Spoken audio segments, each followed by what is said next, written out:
അസംബന്ധം തന്നെയല്ലേ ഇങ്ങനെ പാർട്ടിക്ക് കൊടുക്കുന്ന കത്തുകൾ പാർട്ടി നേതാക്കന്മാരുടെ കുടുംബാംഗങ്ങൾ തന്നെ പരസ്യപ്പെടുത്തുന്ന അസംബന്ധം തന്നെയാണ്. കാര്യത്തിൽ യാതൊരു സംശയം. വരാനിരിക്കുന്ന തെരഞ്ഞെടുപ്പുകളിൽ ജമാഅത്തെ ഇസ്ലാമിയുടെ വോട്ട് യുഡിഎഫിന് വേണമോ വേണ്ടയോ തരത്തിൽ തീരുമാനമായിട്ടുണ്ട്. കാരണം ആ കാര്യത്തിലെ കൂടി ചർച്ച നടന്നു എന്ന പല കോണുകളിൽ വരുന്നുണ്ട്. വേണ്ട എന്നൊക്കെ പറയുന്നു. അത് രാഷ്ട്രീയ കാര്യങ്ങൾ ആലോചിക്കേണ്ട സമയമാകുന്നില്ല. തെരഞ്ഞെടുപ്പ് പ്രഖ്യാപിക്കട്ടെ, അപ്പോൾ സഖ്യത്തെക്കുറിച്ചൊക്കെ ആലോചിക്കും. ഇപ്പോൾ കോൺഗ്രസ് പാർട്ടി ഇപ്പോൾ അതിന്റെ സംഘടനാ പ്രവർത്തനങ്ങൾ ശക്തിപ്പെടുത്താൻ തീരുമാനിക്കുകയാണ്. ജനസമ്പർക്ക പരിപാടികൾ ആവിഷ്കരിച്ചിട്ടുണ്ട്.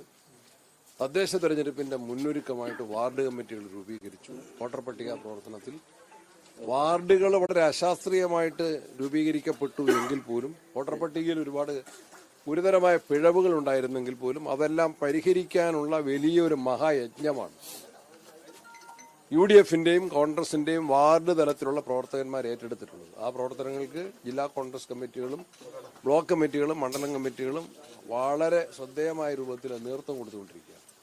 അതാണ് ഒന്നാമത്തെ ടാർഗറ്റ്. അതങ്ങ് നടക്കട്ടെ. അത് കഴിഞ്ഞ് ഇലക്ഷൻ പ്രഖ്യാപിക്കട്ടെ. ഗൃഹസമ്പർക്ക പരിപാടി 29, 30, 31 ആഗസ്റ്റ് 29, 30, 31, സെപ്റ്റംബർ 1, 2 കേരളത്തിലെ എല്ലാ വീടുകളിലും കോൺഗ്രസ് പ്രവർത്തകര്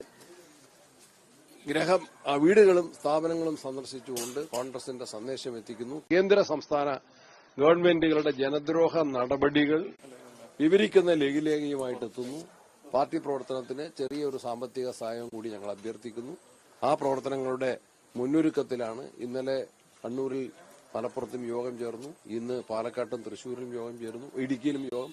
പ്രതിപക്ഷ നേതാവായ യോഗത്തിൽ പങ്കെടുത്തു. ഞങ്ങൾ കുറെ പേര് ആ യോഗങ്ങൾ വീതിച്ച് പങ്കെടുത്തുകൊണ്ടിരിക്കുകയാണ്. നാളെ കോട്ടയത്തും ആലപ്പുഴയിലും യോഗമുണ്ട്.